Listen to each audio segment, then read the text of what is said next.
Thank you, President. Before coming to Brexit and to thank Michel Barnier, I take this opportunity, Jean-Claude, to tell you that your former head of cabinet yesterday has done something what nobody has done ever before here in this House, to unite the whole Parliament, the left and the right. But it's not a joke only. Maybe you have to sort this out, because you know it. I have no problem with Martin Selmayr. I think he's a very dedicated European. I think he's a very competent civil servant. No, a problem that we have is with the way the Commission handled this. And so something you have to do about this in any way, because it's bad for Europe and bad for the European Commission.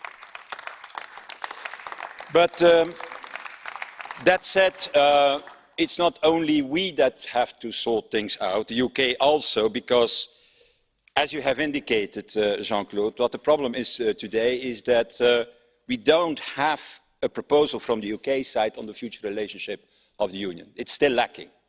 And it's true what you have said. There was this mention House speech by Mrs. May, but it is mainly repeating the red lines that we know already 2 years. And I think that in this mention House speech, what the Prime Minister did was saying, look, we cannot accept the rights of Canada and then the obligations of Norway. Well, I have to tell you, I don't think that we have ever presented that proposal to the UK side.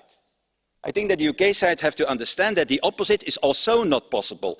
You cannot have the rights of Norway and then the obligations of Canada. That's also not possible. So I think that after all the speeches we have heard now, it's time that we go beyond what I should say the slogans, the sound bites. And that is exactly what we try to do in our resolution. It's a long resolution, more than 65 paragraphs, in which we present what I should call a concept, a vision, an architecture for the future, because that is what is lacking for the moment, and then an architecture, a vision that matches both sides. The red lines of the UK on the one hand, with the vision and the principles of the European Union at the other side. And what we do in the resolution, and that's a little bit different, can I say that to the Council, that is that we use the treaty for that. Article 8 and Article 217. Article 8 and 217 were saying, look, in the neighbourhood of the European Union, there you have to create a special partnership with your neighbours, and for that we create an association with that countries. So our proposal, dear colleagues, is to start negotiations on an association agreement between the UK and the EU based on 4 pillars, one on trade and economics, one on internal security, one on thematic cooperation, for example, research, Erasmus, things like that, and finally, one on the external security, the defence matters, because that's also, I think, a very important field of cooperation between both. And for every one of these 4 pillars, what we do in this resolution is giving the principles. What are the fields where we can cooperate? What are the different principles we have to apply? And in any way, what is the advantage of our proposal? And I hope that the Council will recognise that also in the coming days. That is that we create one overall governance structure.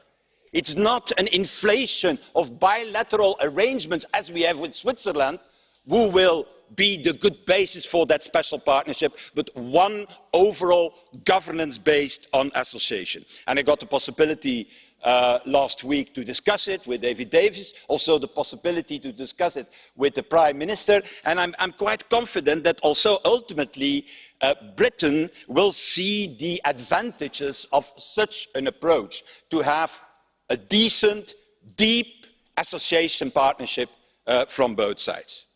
And that brings me finally to the last paragraph of our resolution, President, the rights of all citizens. Personally, it's my feeling, colleagues, that we are very near to an agreement with the UK side on the citizens' rights. In fact, respecting the rights of the citizens that live there are EU citizens, and at the opposite also respect the rights of the UK nationals living on our continent, because this is in any way something that we have to achieve. Both sides, UK nationals and EU citizens cannot be the victim of this whole Brexit aim and outcome. Thank you.